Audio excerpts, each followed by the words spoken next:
Hey guys, I'm Heidi Prieb. Welcome back to my channel, or welcome if you're new here. This month on this channel, we're talking about integrity.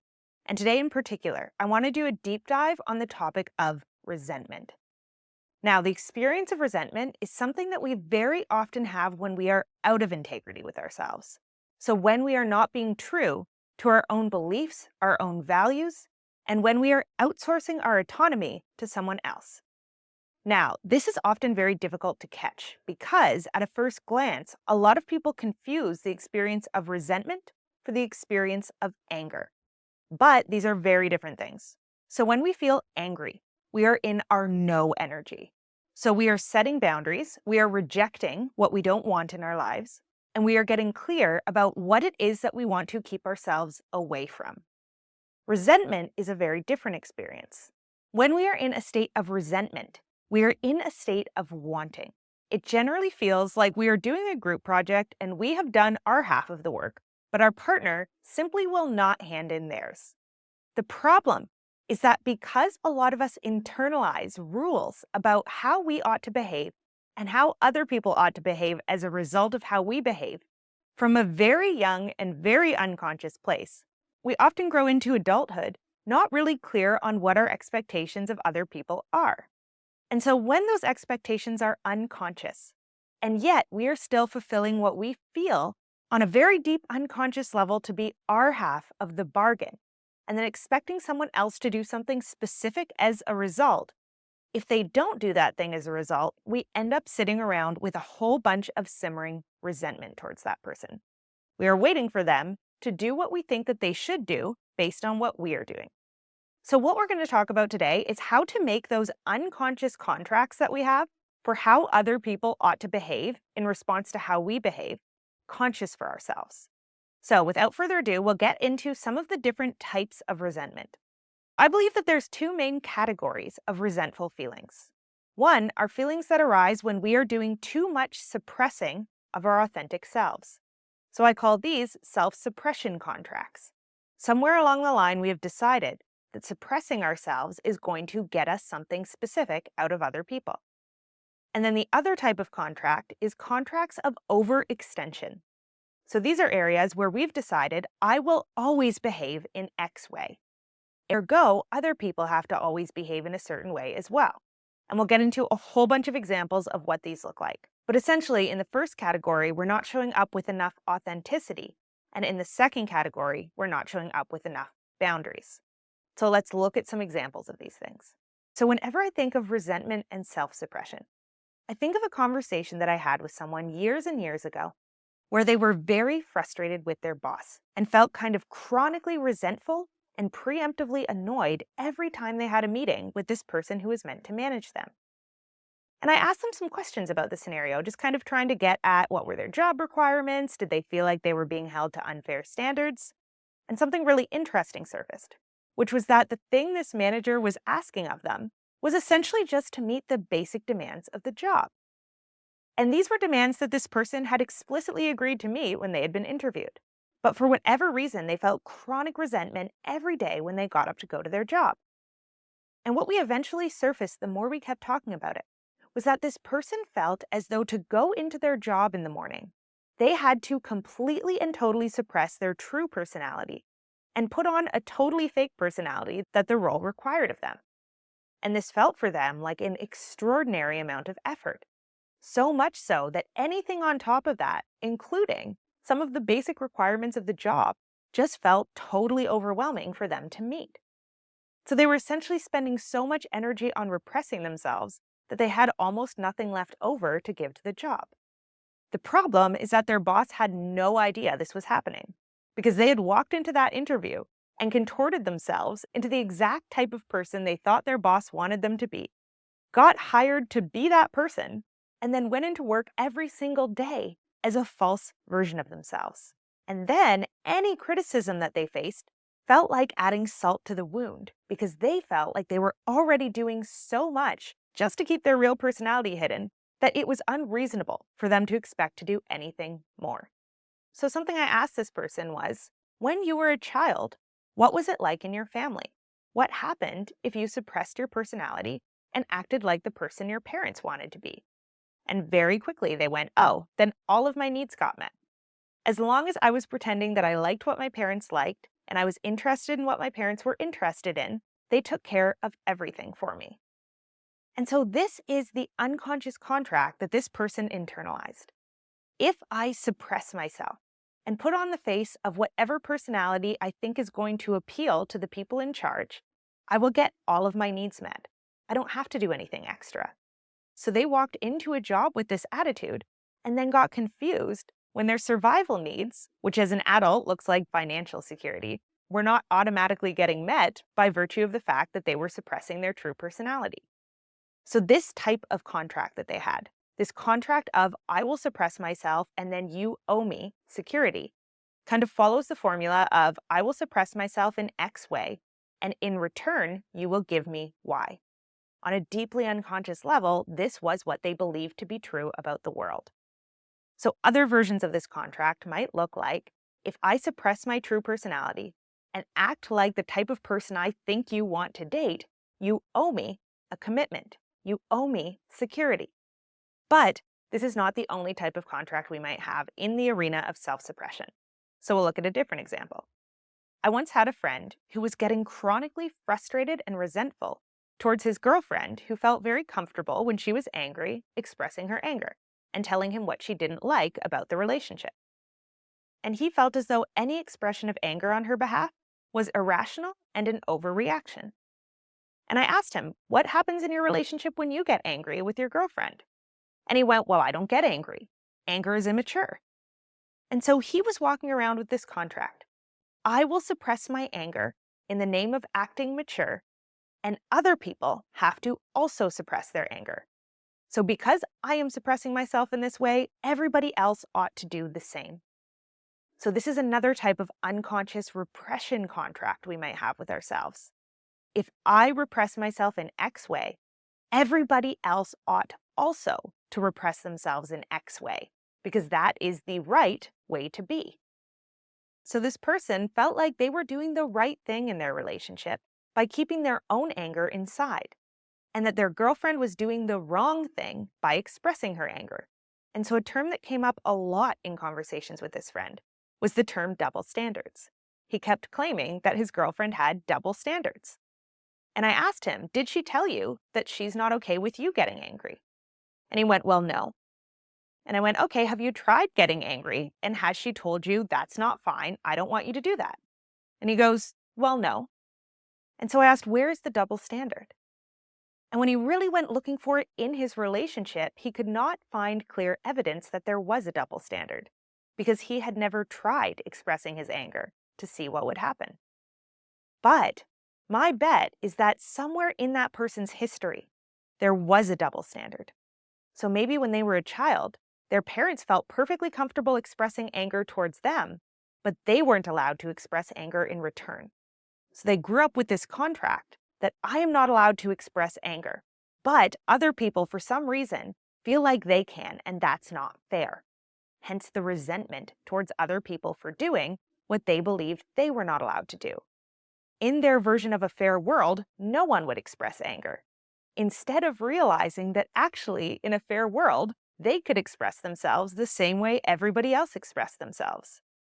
And this type of contract is not limited to anger, right? I actually used to get really frustrated when I saw people expressing themselves in a very emotive way, because I grew up in a very avoidant, very German family environment where expressing emotion was pretty much always met with rejection of some sort.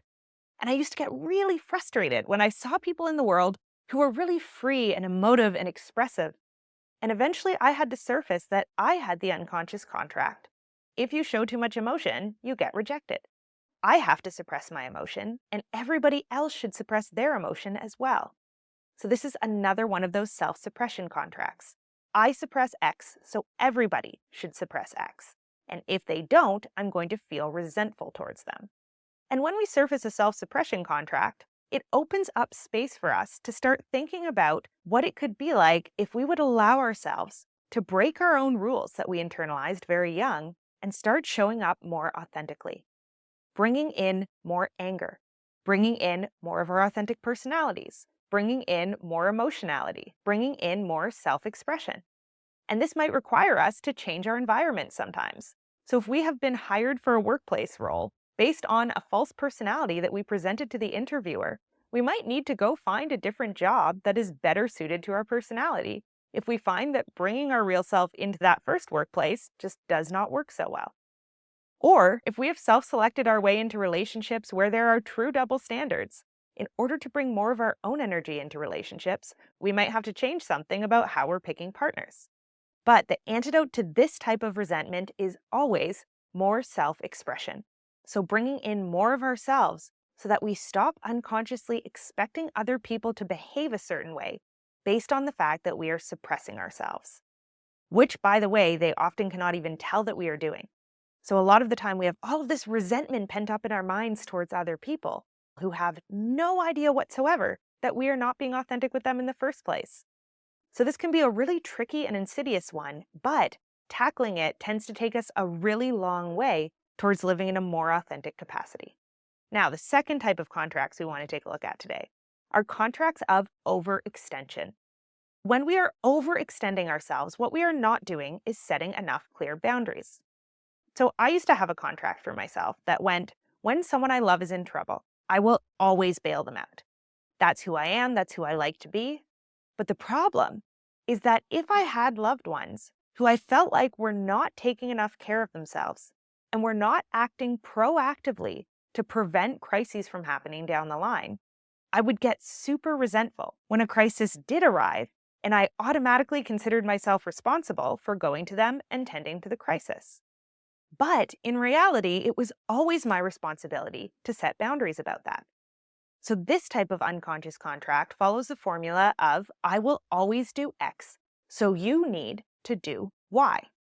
I will always support you through crisis, so you need to take reasonable precautions to make sure that you do not end up in crisis. Or I will always take your opinion of me to heart, so you have to have a positive opinion of me. And where the antidote to this comes in is when we learn to use discernment. So instead of having that word always in there, once we make these contracts conscious to ourselves, we can start replacing the word always with something that is more conditional, that makes more sense and allows us to set clean boundaries. So I could have that first rule become, I will always show up to help the people I'm close to if I believe that they are also really trying to help themselves. This allows me to support people rather than continue to enable them if they are not interested in taking responsibility. Or I will take my family members' opinions of me to heart if I believe that they have taken the time to actually deeply get to know me and are not just projecting what they want onto me. So I will use my discernment to try to figure out where someone's judgments are coming from before I immediately adopt them. So the always in the original statement changes to an if. And on the flip side of that if is a lot of boundaries that we might need to set. Whether those are practical in nature, I will not give you money to bail yourself out of a situation that you could have prevented, or emotional in nature. I won't take on this opinion of me if I don't believe that the person presenting it to me was operating in good faith. And then the other type of overextension boundaries look like I always do X, so you always have to do X. I am always reliable and on time, so other people have to always be reliable and on time. I am always emotionally present and supportive of the people in my life, so the people in my life have to always be present and emotionally supportive towards me. If not, I will continue to be emotionally present and supportive, and I will start harboring resentment towards them for not doing the same. So once again, what we want to change here is that if not statement. So I will be emotionally supportive towards the people in my life if they are emotionally supportive towards me. If not, I will be as emotionally supportive as feels good for me, but I will draw boundaries around the relationship if I find myself growing resentful that they are not doing the same for me. So this is about exercising choice and autonomy in the types of relationships we form. If I really enjoy being reliable and dependable, I need to be out there actively looking for other people who also genuinely and authentically like being reliable and dependable. Otherwise, I'm trying to shove the whole world into this contract that not everybody is going to fall into. So in my own life, I have friends who I know if I make a plan with this person, there is a 95% chance that plan is going to happen, barring some form of emergency or illness. And then there's friends, where I know that if I make a plan with them, there's maybe a 50% chance it's going to happen, or that it's going to happen at the time we agreed on. And so with those friends, I'm just not going to hold those plans as tightly. I'm going to make a backup plan for when we agree to hang out. So this is about taking the word always out of these statements about how we will behave, and instead adjusting for the context of the situation or the relationship that we are in. But we're going to talk more about that soon. So the next part of this video is going to be talking about how to surface these unconscious contracts for ourselves, and then what to do with them once we figure out what they are. So to surface our contracts, what we want to do is first just pause anytime we find ourselves feeling resentful and get really curious about what's going on. So let's say I text someone and they don't text me back for several hours, but I see that they've been online. What I want to do is stop and just write down in a journal or in the notes app on my phone what I think this person should do.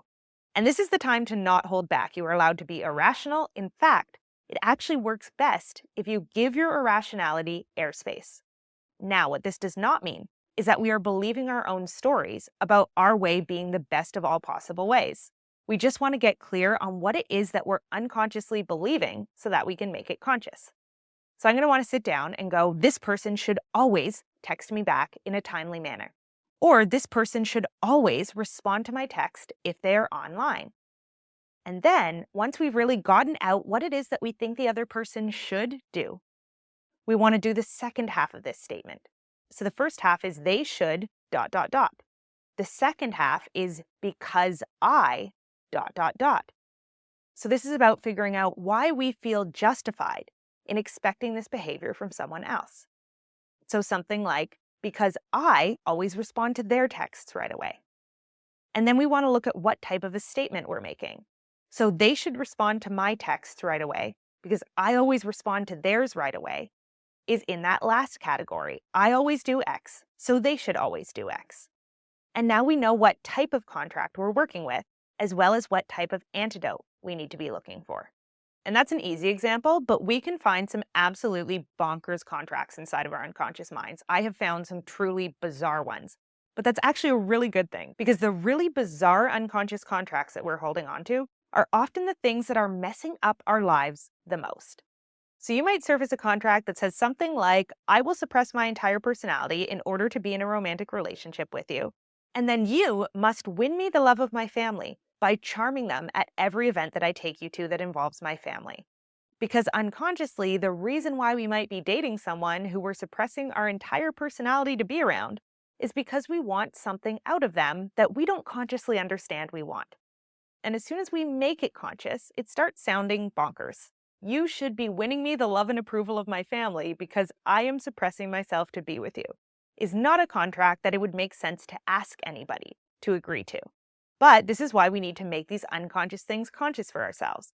And we have to allow ourselves to be extremely brutally honest with ourselves about what it is that we're feeling resentment towards.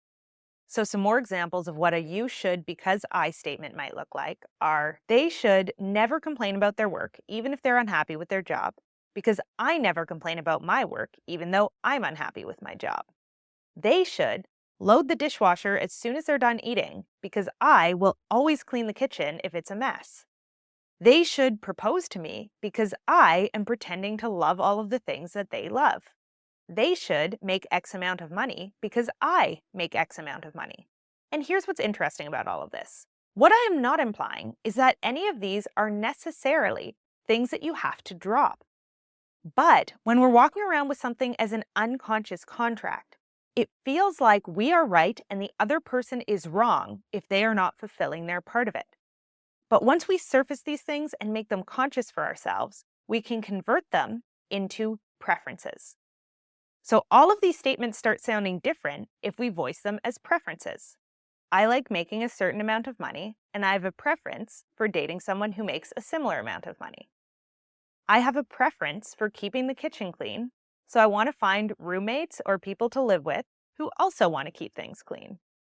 I have a preference for being reliable and on time, so I'm going to prioritize friendships with people who also try to be reliable and on time.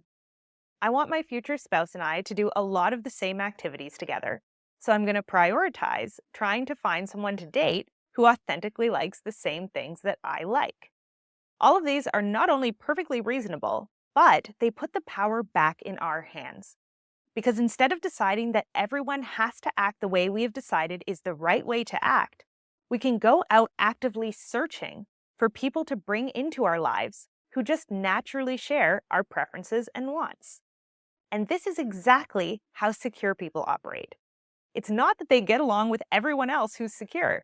It's that they have their desires and preferences consciously available to them. So they go out into the world, and in most cases, they're explicit and honest about what it is they're looking for, what matters to them, what's important to them. And then if someone else does not share those preferences, they don't decide the other person is bad or evil or has to change. They just adjust their own boundaries accordingly. So someone who they have really different values from, they can acknowledge just might not be the best person for them to live with or be really close with or form a long-term relationship with. And this is why it's very rare to find a secure person who's carrying around a ton of resentment. Because all of these contracts that are unconscious for those of us who are insecure are conscious and right on the surface for them, so they're able to act with autonomy around their wants and needs. So, step 2 of this process, once we surface what those unconscious contracts are, is we start making them explicit for other people. So the 2 questions we ask ourselves at this step are, 1, can I make this contract overt and give someone the option to say yes or no to it? And 2, if I do that and they say no, how could I adjust my own boundaries so that I'm no longer feeling resentful in this relationship? So what would allow me to accept this person exactly as they are without growing resentful towards them? Does that mean that I just need to readjust how I am showing up in the relationship so I don't feel like I'm getting taken advantage of? Maybe if I feel like I'm constantly doing things for this person and they're not reciprocating, I should be doing less for them and putting that energy somewhere else into relationships where there is more reciprocity. And I also want to note here that you might be surfacing some of those really weird contracts that it would feel bizarre to bring in, right? But it can actually be a really good exercise to bring them in anyways, with the caveat that this is some strange unconscious thing you've been carrying around that you've now made yourself aware of. Now, this dynamic that was always underlying your relationship is consciously available to both of you. And so you can talk about the problems in your relationship at the level that they actually exist at. And so this is what we can do to work with this in the short term. But in the long term, what we want to make sure we're doing is figuring out how we can design our lives around contracts that give us more autonomy. So this might mean realizing the ways in which we've been suppressing ourselves because we think it's the only way to be in connection with people, and finding new environments or new people to be around where we don't have to do that, where who we authentically are and the way that we actually want to show up is what they genuinely like.